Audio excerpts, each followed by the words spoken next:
मैं मेरे दोस्त वंदना जी से गुजारिश कर रहा हूँ कि वो 2 लफ्ज़ है, उसके बाद में फिर जो जो है वो उसके बाद में अपने अपने ख्याल पेश करेंगे।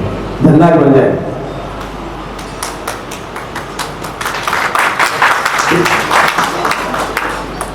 अस्सलाम वालेकुम। एडवोकेट प्रकाश आंबेडकर जी और जिनके जानिब से आज का ये मंच महक रहा है, सारे मेहमान खुसूसी और यहाँ पर मौजूद हाज़रीन बहनों भाइयों, सवाल ये नहीं है कि हम इकट्ठे क्यों रहे, सवाल ये है कि हम अब की तारीख में इकट्ठे क्यों नहीं हो रहे, और इससे वो चिंगारी चलती है। जिस देश में डेमोक्रेसी है, हम सुनते आए हैं, लोग हमें बतलाते आए हैं, दुनिया की सबसे बड़ी डेमोक्रेसी इसके जानिब से डॉक्टर बाबा साहब अम्बेडकर की जानिब से। लेकिन क्या कोई इस बात को समझ पाया कि ये डेमोक्रेसी के जो पहिए हैं इनको हिलाकर डेमोक्रेसी कैसे जिएगी? जिस देश में सीबीआई नहीं बचा, जिस देश की आईबी तक किसी गुलाम है, जिस देश के सुप्रीम कोर्ट के जज जाकर जनता से गुहार कर रहे हैं, जहां पर रिजर्व बैंक जैसी इंस्टीट्यूट चली गई, और हाल ही में सबने देखा कि ऑटोनॉमस स्वायत्त बॉडी होने के बावजूद भी इलेक्शन कमीशन भी कहीं सरेंडर होता हुआ नजर आ रहा है। तो ये सारी चीजें देखने के बाद में अगर कोई समझता है कि इस देश में संविधान है, डेमोक्रेसी है, तो मैं समझता हूं ये सही वक्त है आंखें खोलकर देखने का। जब बाबा साहब अम्बेडकर को यह पूछा गया कि आपकी डेमोक्रेसी आपको लगता है खत्म नहीं होगी, बाबा साहब ने बोला कि जब तक लेजिस्लेटिव, एग्जीक्यूटिव और जुडिशियरी, हमारी पार्लियामेंट विधानसभा है, हमारा सुप्रीम कोर्ट और हमारा एग्जीक्यूटिव सांसद जिंदा है, तब तक डेमोक्रेसी यहां से नहीं जा सकती, बरकरार रहेगी। लेकिन यह पूछा गया कि अगर ये तीनों चले गए तो, जबकि आज की मौजूदा हालत ये है, तो बोला कि मेरा विश्वास है मीडिया पर। अब जब मीडिया भी चला जाएगा तो उन्होंने अंत में कहा अगर ये सब कुछ चला जाएगा तो मेरा विश्वास है इस देश की आम जनता पर, और इसीलिए मैंने कॉन्स्टिट्यूशन की शुरुआत करते हुए लिखा we the people of India. आज वो समय है, हम किस जात से है, किस मुल्क से है, किस तबके से आ रहे हैं, किस धर्म से रोशनी पा रहे हैं, इसकी जरूरत नहीं है, बल्कि सबको एक होने की जरूरत है, क्योंकि हमारे रचनाकार डॉक्टर बाबा साहब अम्बेडकर ने ये उस वक्त तय किया था। और जब we the people of India मतलब कौन है लोग? हम लोग, हम एक आदमी इस बात से जागे तब ही जाकर we the people of India की ताकत बनेगी। आग लगी है सब तरफ, घर तो सारा जल गया, अब बचा ही क्या है? हालत तो कुछ ऐसी है जनाब देश की कि आग लगी है सब तरफ, घर तो सारा जल गया, अब बचा ही क्या है? मगर अगर बच गया मैं तो जला ही क्या है? ये कशिश जब तक हमारे दिलों में जागेगी नहीं, तब तक हम आगे बढ़ नहीं पाएंगे। ये शिकंजा जो कसा हुआ है और जिसके खिलाफ आवाज उठी है, शेर के माफक सामने खड़ा होकर आज पूरे मुल्क के लिए दहाड़ रहे हैं एडवोकेट प्रकाश आंबेडकर। वंचित बहुजन आघाड़ी की स्थापना होने के बाद में अच्छों के छक्के छूट गए हैं इसके। ये बात समझने लायक है। आज डरे हुए इसलिए है कि ये सारे बहुजन, दलित, मुस्लिम, आदिवासी, हर तबके का इंसान अगर एक आ गया तो हम हमारी राजनीति किस पे करेंगे, और ये बहुत जरूरी है। कई लोग, खास करके मुसलमानों के लिए मैं बयान करूंगा कि हम लोग जज्बात मजहब और उसमें राजनीति की 2 बूंद जहर कोई पिला दे तो हम हमारी कौमों के साथ मर जाते हैं। और ये लोग हमें मार के आए। ये सबसे ज्यादा पाप अगर किसने किया होगा तो वो कांग्रेस ने किया है। इसके मरने का वक्त अब आ चला है।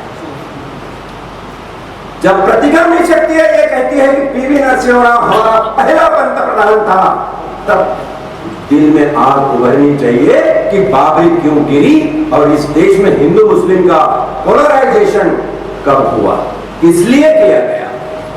और आज सिर्फ एक ही ताकत आगे आ सकती है, जैसे डॉक्टर बाबा साहब अंबेडकर उस वक्त अकेला इंसान सबको भारी पड़कर एक उम्दा संविधान डेमोक्रेसी भरा इस देश को दिया, वही वक्त आज आया है।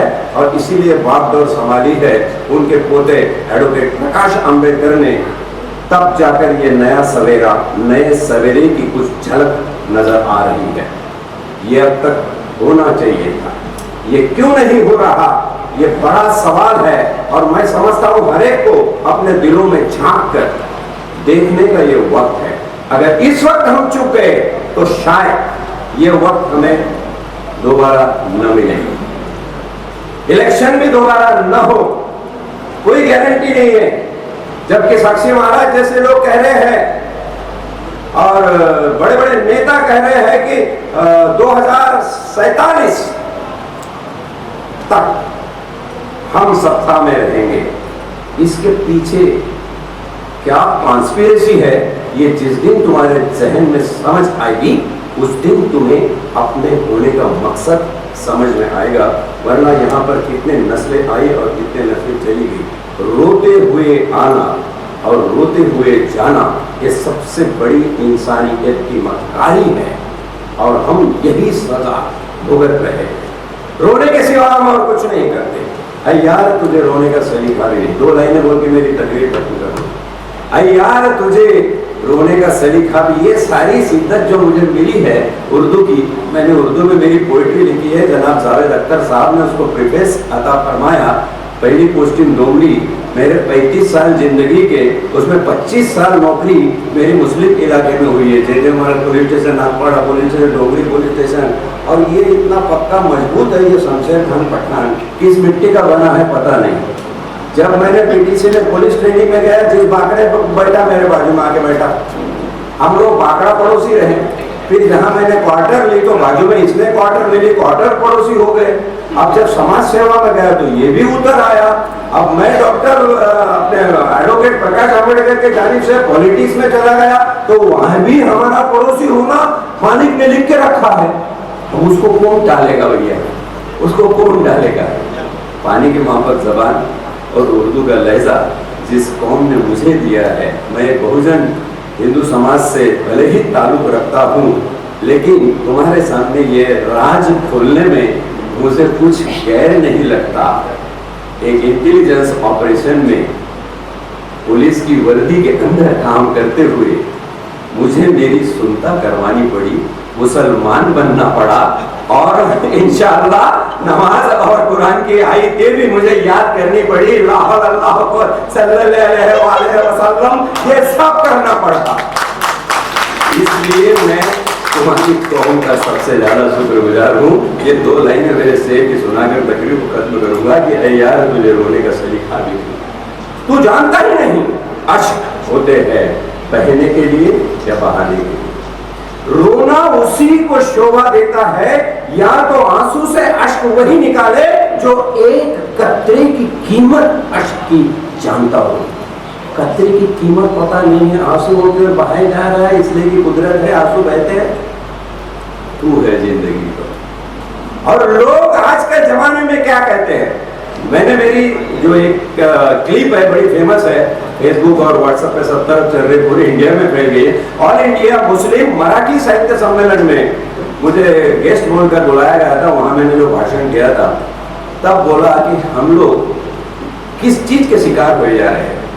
हम पर क्षमा जलाई जाती है, सामने रख दी जाती है, हमें उजाला दिखता है, जैसे ही उजाला दिखता है हमारी कौमें भागकर चली जाती है बगैर ये समझे कि ये क्षमा उजाला तो देती है लेकिन मुझे जला भी सकती है, ये नहीं समझ पाती। और इसीलिए हमारी कितनी नस्लें ये ना समझने की वजह से बर्बाद हो चली है।